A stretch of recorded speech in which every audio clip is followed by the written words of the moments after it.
كان بيقول لي انا مش عايز اخش ثالثه ثانوي اصلا. وبص برضو الناس اللي بتقول الثانوي ومستقبلي ومش مستقبلي، ده انت قدرك مكتوب لك من زمان، ما هو ما علينا الا السعي.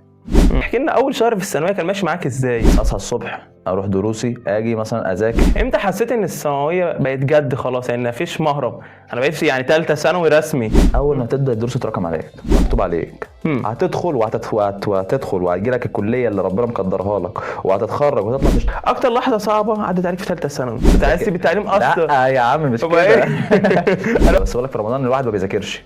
بدايه كده شهر 4 او بص بدايه شهر 3 وشهر 4 الطلاب بيجوا في الوقت ده حاسين نفسهم مش فاكرين حاجه من المنهج.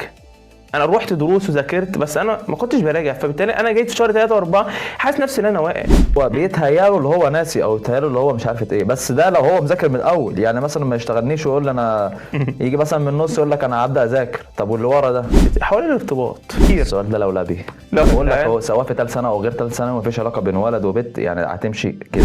تنصحهم بهم يعملوا جداول ويبداوا المناهج من اول جديد وامتحانات، ولا تنصحهم بيه الطلاب ذات نفسهم بص عشان يخش يجيب درجه كويسه سواء من كليات القمه بقى هو الكلمه اللي انت قلتها في الاخر دي زعلتني جامد، اللي ليه؟ هو كليات قمه وكليات قاع. مفيش حاجه اسمها كليات قمه ولا في حاجه اسمها كليات قاع، كلها كليات.